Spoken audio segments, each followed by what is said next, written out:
Hello, John.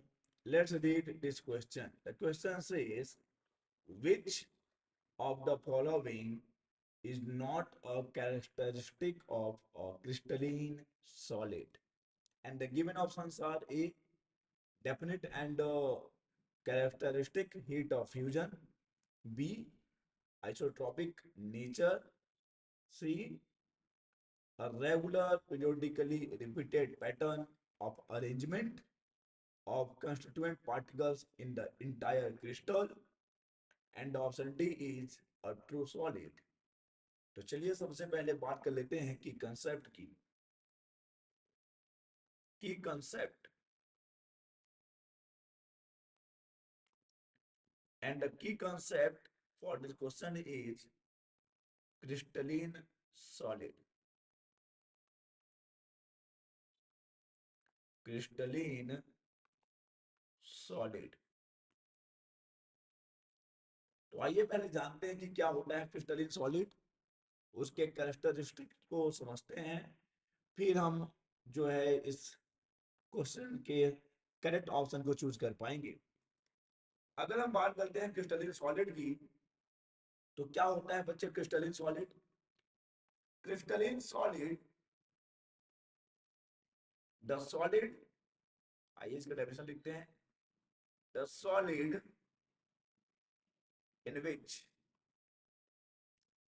The solid in which the particles, the particles, the particles are, the particles are arranged, the particles are arranged in a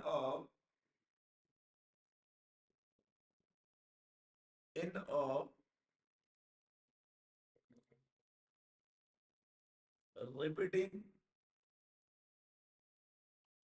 repeating pattern. They have they have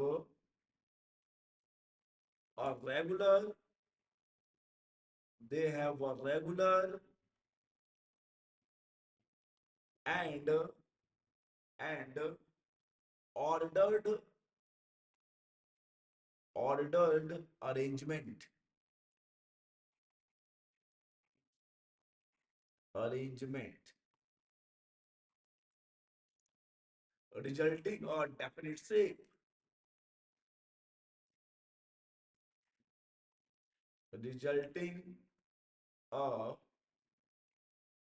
definite definite shape। तो ये है हमारा crystalline solid. आइए थोड़ा सा और समझते हैं। देखिए एक ऐसा सॉलिड जिसमें कि जो उसके कंस्टिट्यूएंट पार्टिकल्स होंगे वो अरेंज्ड होते हैं in the repeating pattern. They have a regular and ordered arrangement, और जिसकी वजह से उसका जो शेप होता है वो डेफिनेट होता है। जैसे कि मान लीजिए कि कोई क्रिस्टलिन सॉलिड जो बना है ए और बी के रिपीटेशन से, ए एंड बी उसके कंस्टिट्यूएंट पार्टिकल्स हैं, ए बी हम बनाते हैं, ठीक है। तो इधर भी चलेगा ये A B, A A B, A B, A B, और आप और इसको जितने मर्तबा चाहें आप इसको रिपीट कर सकते हो, ओके। और आप आगे जो है इस यूनिट को और रिपीट कर सकते हैं। तो अब अगर क्रिस्टलिन सॉलिड के कैरेक्टरिस्टिक्स की बात करते हैं, तो देख लीजिए अगर हम इसके कैरेक्टरिस्टिक्स की बात करें, तो सबसे पहला जो कैरेक्टरिस्टिक यही है कि इसका डेफिनेट शेप होता है बच्चे, डेफिनेट शेप होता है, डेफिनेट अरेंजमेंट होता है इसके पार्टिकल्स का। उसके बाद अगर बात करते हैं मेल्टिंग पॉइंट की, तो इसके सात मेल्टिंग पॉइंट होता है, सात मेल्टिंग पॉइंट, और अगर हम बात करते हैं हीट ऑफ फ्यूजन की, तो क्रिस्टलिन सॉलिड का जो हीट ऑफ फ्यूजन होता है दैट इज डेफिनेट, यानी कि फिक्स हीट ऑफ फ्यूजन। तो लिख लेते हैं definite heat of fusion, definite heat of fusion, definite heat of fusion होता है। ओके, अब बात करते हैं कि क्या होता है आइसोट्रॉपी और क्या होती है एनिसोट्रॉपी। आइसोट्रॉपी की बात करते हैं, आइसोट्रॉपी वर्सेस एनिसोट्रॉपी। एनिसोट्रॉपी,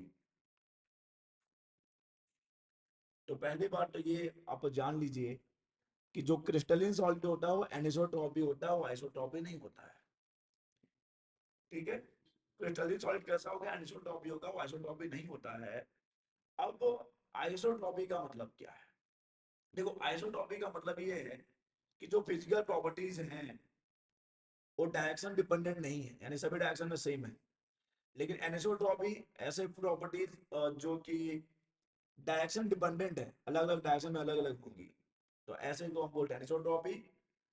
तो याद रखिएगा कि जो हमारा क्रिस्टलिन सॉलिड है वो एनिसोट्रॉपी है।